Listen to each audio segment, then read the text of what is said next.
আসসালামু আলাইকুম। Bright multimedia স্কুলের পক্ষ থেকে সকলকে শুভেচ্ছা ও অভিনন্দন। আমরা উচ্চতর গণিতের 11.3 অনুশীলনীর সমস্যাগুলো সমাধান করতেছিলাম। আজকে 11.3 অনুশীলনী 4, 5 এবং 6 নম্বর গাণিতিক সমস্যাটি সমাধান করব। প্রথমে 4 নম্বরটি সমস্যাটা সমাধান করব। কি দেওয়া আছে? দুইটা বিন্দুগামী রেখার ঢাল -1 বা -1 হলে p এর মান নির্ণয় করতে হচ্ছে। এই রকম যদি থাকে তাহলে দুইটা বিন্দু দেওয়া আছে এবং বিন্দুগামী রেখার ঢালের মানটা কি করা আছে? দেওয়া আছে। তাহলে p এর মান নির্ণয় করতে হচ্ছে। এখানে কিসের মান দেওয়া আছে? ঢালের মান দেওয়া আছে না? তাহলে প্রশ্নে যেখানে যেটা দেওয়া থাকবে সেটা আমরা নির্ণয় করব। তার মানে ab রেখার কি নির্ণয় করতে হবে? আমাদের ঢাল নির্ণয় করতে হবে। তাহলে ঢাল নির্ণয় করব, যে ঢাল পাবো সেটা কার সমান হবে? -1 এর বা -1 এর কি হবে? সমান হবে। বোঝা গেছে? তাহলে আমরা প্রথমে কি করব? ঢাল নির্ণয় করব। 4 নাম্বার দেওয়া আছে, আগে তুলব। দেওয়া আছে a 3,3p R b 4,p² + 1।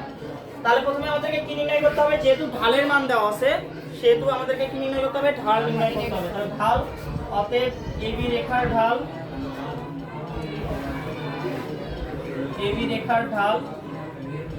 Equal, তাহলে ঢালকে কি দ্বারা প্রকাশ করা হয়? m। তাহলে সূত্রটা লিখি, ঢাল y2 - y1 x2 - x1। তাহলে আমরা মান বসাবো।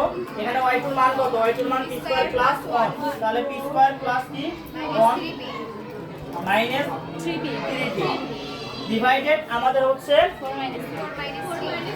y2 x2 4 - x1 এর মান কত? 3। আমরা ক্যালকুলেশন করব, সাজিয়ে নেব। এখানে কোনো কিছু যোগ বিয়োগ করা যায়? এখানে p² আছে, 1 আছে, 3p আছে, সম্পূর্ণ সবাই ভিন্ন, সবাই কি এই এক জাতি হলে যোগ বিয়োগ করা যায়। তাহলে আমরা একটু সাজিয়ে লিখব। তাহলে সাজিয়ে লিখতে হবে p² - 3p + 1। তারপরে বিয়োগ করলে কত হবে? 1। তাহলে নিচে 1 লেখা লাগে না, তাহলে কি হবে? p² - 3p + 1। তাহলে এইটা আমরা কি পাইলাম? ঢাল পাইলাম। আবার ঢালের মানও দেওয়া আছে। ঢালের মান কত দেওয়া আছে? -1। তার মানে প্রশ্ন মতে এইটা কার সমান হবে? এইটা -1 এর সমান হবে। অর্থাৎ প্রশ্ন মতে m সমান কত? -1। তাহলে m এর জায়গায় m এর মান বসে, m এর মান কি পাইছিলাম? p² - 3p + 1 ইকুয়াল কি? -1। তাহলে -1টা এই পাশে পার করে দিব। তাহলে p² - 3p +1 এই পাশে -3 এর পাশে কি হবে? +1 ইকুয়াল 0। আমরা সমাধান অঙ্ক ভালো পারতে হবে। সমাধান অঙ্কে যখন স্কয়ার থাকবে আর একটা চলক থাকবে, তার উপর কোনো ঘাত থাকবে না, তখন মনে রাখবো মিডল টার্ম সূত্র এগুলো ফেলানোর চিন্তা করবো। তাহলে এখানে কত হচ্ছে? 1 আর 1 কত হচ্ছে? 2। তাহলে তার মানে আমাকে কি হচ্ছে? 2 কে ভেঙে যোগ করে কি মিলা লাগবে? 3 মিলা লাগবে। 2 কে ভেঙে যোগ করে কি মিলা লাগবে? 3 মিলা লাগবে। তার মানে আমরা জানি কি 2 কে 2, তার মানে 2 আর 1 যোগ করলে কত হবে? 3। তার মানে আমরা পাইলাম p² - 2p - 3 + 2 ইকুয়াল কি? 0। তাহলে একটা করে কমন নিব। তার মানে p কমন নিলে কি হয়? p - 2। এখানে -1 কমন নিলে p - কি হয়? 2 ইকুয়াল 0। তাহলে আমরা p - 2 আর p - 1 ইকুয়াল 0। একটা করে 0 দেখাবো। অতএব একটা করে 0 দেখাবো। তাহলে p - 2 ইকুয়াল 0। তাহলে p ইকুয়াল 2। এপাশে p - 1 ইকুয়াল 0। তাহলে p ইকুয়াল 1।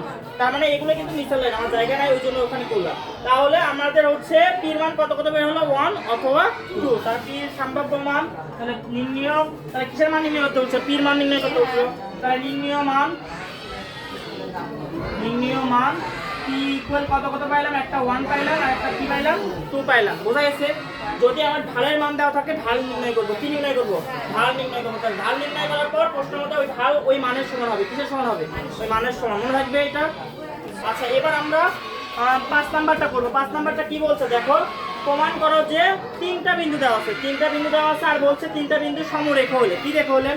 সমরেখ। আমরা সমরেখ যখন পড়ছিলাম, সমরেখ বলতে কি বোঝায়? যে 3টা বিন্দু দেওয়া থাকে, ওই 3টা বিন্দুর মধ্যে AB রেখার ঢাল এবং BC রেখার ঢাল যদি সমান হয়, AB রেখা আর BC রেখার ঢাল কি হয়? সমান হলে সমরেখ হয়। সমান হলে কি হয়? সমরেখ। তার মানে দুইটা রেখাটা আমার কি নির্ণয় করতে হবে? ঢাল নির্ণয় করতে হবে। AB রেখার আর BC রেখার ঢাল আগে কি করতে হবে? নির্ণয় করতে হবে। নির্ণয় করে আমার সমান থেকে প্রমাণ এইটা করতে হবে। প্রমাণ কি করতে হবে? এইটা। তাহলে আমরা এটা মিশে ফেললাম।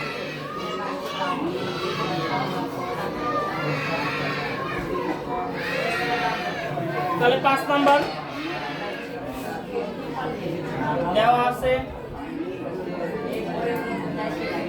এ কত কত দেওয়া আছে, এ দেওয়া আছে এ কমা বি এ কমা 0, বি কত দেওয়া আছে 0 কমা বি, আর সি কত দেওয়া আছে 1 কমা 1। তাহলে আমাদের সমরেখ বললে আমরা দুইটা রেখার ঢাল নির্ণয় করব, একটা এবি আর একটা বিসি। তাহলে যখন সমরেখ বলবে তাহলে প্রথমে এবি রেখার ঢাল নির্ণয় করব। তাহলে এবি রেখার ঢাল, তাহলে এবি রেখার ঢাল m1 ধরলাম, কি মান ধরলাম, যেহেতু দুইটা ঢাল নির্ণয় করব তাহলে সূত্র কি আমরা জানি y2 - y1 x2 - কি x1। তাহলে y2 - y1, y2 জায়গায় y2 লিখব, তাহলে y2 কি b - 0 আর হচ্ছে 0 - a। আমরা b থেকে 0 বাদ দিলে b হবে, কি হবে b হবে 0 থেকে -a বাদ দিলে কি হবে -a হবে, কি হবে -a। আমরা ab রেখার ঢাল পেলাম, আমরা কি রেখার ঢাল নির্ণয় করব, তাহলে bc রেখার ঢাল, BC রেখার ঢাল, তার ঢাল কি এটা m2। আবার সূত্র এক সূত্র y2 - y1 x2 - কি x1। তার মানে আমরা মান বসাবো, এবার y2 কোনটা, y2 হচ্ছে 1, তাহলে 1 - b 1 - b আর এটা কি হবে 1 - 0 1 - 0, তাহলে কি হচ্ছে 1 - b ডিভাইডেড কি 1, 1 থেকে 0 বাদ দিলে 1 হয়, তার মানে ইসে 1 লেখা লাগে না, তাহলে 1 - কি হবে b। তাহলে আমরা এখন কি করব, বলছে সমরেখ, কি রেখা বলছে সমরেখ। সমরেখ হলে এই যে দুইটা ঢাল বের হয় এই দুইটা ঢাল সমান হয়, কি হয় সমান হয়। তাহলে প্রশ্ন মতে কি লিখতে পারবো, m1 সমান সমান কি m2। তাহলে এখান থেকে সমাধান করে আমাদেরকে এটা মিলাইতে হবে, এটা কি করতে হবে মিলাইতে হবে, মিলানোর ধারণা করতে হবে। তাহলে m1 এর মান কি পাইছি b ডিভাইডেড - a ইকুয়াল আমরা মান কি পাইছি 1 - b। আমরা আর গুণ করব পরের লাইন, যেহেতু জায়গা নেই আমরা এই পাশে করব। তাহলে আমাদের এই পরের লাইন আমরা কি করব আর গুণ করব, কি করব আর গুণ। তাহলে b কে এর নিচে কি মানে 1 আছে, কি আছে 1, তার মানে b এর সাথে 1 গুণ করলে কি হবে b হবে। তাহলে b ইকুয়াল আমরা -a দ্বারা 1 এর সাথে গুণ করলে প্রথমে -a দ্বারা 1 এর সাথে গুণ করব, -a দ্বারা 1 এর সাথে গুণ করলে কি হবে -a, তারপরে -a কি হবে প্লাস e এর সাথে গুণ করলে কি হবে ab। তাহলে আমরা এটা পার করে দিব, এটা সে মাইনাস দিলে এর সাথে কি হবে প্লাস, তাহলে a প্লাস b হইলো ইকুয়াল কি থাকলো ab। আচ্ছা ab টা এর পাশে ভাগ করে দিব, কি করে দিব ভাগ করে দিব। তাহলে ab কে যদি ভাগ করে দেই তাহলে কি এর পাশে সামনে কিছু নাই, তার মানে 1 আছে, কিছু নাই মানে কি আছে 1 আছে। তাহলে a plus b divided ab equal কি থাকলো তাহলে 1। আর যদি গুণ করি এই লাইনে হবে কিনা দেখো, আর যদি কি করি আমরা গুণ করি এই লাইন হবে। তাহলে এই লাইনে আমরা কি করব, এখন যেটা প্রমাণ আছে সেটা লিখব। দেখো 1 ডিভাইডেড কি লিখব a plus 1 divided b equal, কারণ লসাগু করলে আবার এই লাইনই হবে, লসাগু করলে কি লাইন হবে দেখো, লসাগু কি হবে ab। তাহলে এখানে কি নাই b নাই, b এর এখানে কি নাই a নাই, তাহলে a প্লাস b বোঝা গেছে। তাহলে এটা আমাদের প্রমাণিত। তাহলে এটা পারবো না, যখন আমাদেরকে কি করতে বলবে সমরেখ বলবে আর প্রমাণ করতে বলবে। সমরেখ বললে আমরা ঢাল দুটো সমান দেখাবো, ঢাল দুটো নির্ণয় করব এবং ঢাল দুটো কি দেখাবো সমান দেখাবো। ঢাল দুটো সমান দেখানোর পর আমরা কি করব আর গুণ করব বা ক্যালকুলেশন করে ঠিক এইরকম মিলানোর ধান্দা করবো, এরকম কি করব মিলানোর ধান্দা করবো। তাহলে এরকম মিলানোর জন্য দেখো তার মানে এবি নিয়ে আসছি, এবি এ পাশে আমি যদি এবি পুরোটাই নিয়ে আসতাম জোয়ারে নিয়ে আসতাম তাহলে এই পাশে এসে বিয়ে হতো, কিন্তু আমি কি আকারে নিয়েছি ভাগ আকারে নিয়েছি। গুণ আমরা ভাবছি 1 এর সাথে গুণ আকার আছে, কিসের সাথে গুণ আকার আছে 1 এর সাথে, তাহলে 1 এর সাথে গুণ আকার আছে তার মানে এই পাশে কি হবে ভাগ হবে। তাহলে ভাগ করে দিয়েছি এবং আমাদের প্রমাণে যেরকম আছে সেরকম লিখছি, কারণ এটা করলে আবার এই লাইনই হবে, বুঝা গেছে। আচ্ছা এখন আমরা 6 নাম্বারটা করব, কয় নাম্বার 6 নাম্বার। এটাও দেখো একই রকম তিনটা বিন্দু দেওয়া আছে, সমরেখ বলছে, কি রেখা বলছে সমরেখ, তার মানে একই ভাবে করব। তার মানে সমরেখ করে আমাদের প্রমাণ করতে হবে এইটা a + b = 0, এটা আমাদের কি করতে বলছে প্রমাণ করতে বলছে। আচ্ছা আমরা প্রমাণ করে দেখি আবার। তাহলে সমরেখ হলে কি নির্ণয় করতে হয়, ঢাল নির্ণয় করতে হয়। কি নির্ণয় করতে হয়, কয়টা রেখার ঢাল নির্ণয় করতে হয়, দুইটা রেখার ঢাল নির্ণয় করতে হয়।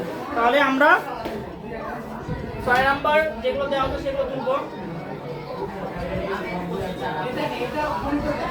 তাহলে দেওয়া আছে a কত, a দেওয়া আছে a b, b কত তাহলে b, a আর c কত 1 ডিভাইডেড a 1 ডিভাইডেড b।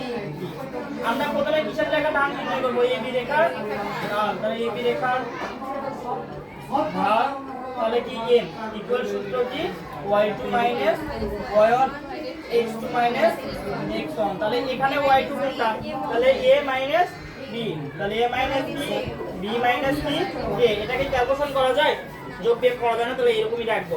এবার কি রেখার ঢাল নির্ণয় করব, bc রেখার ঢাল।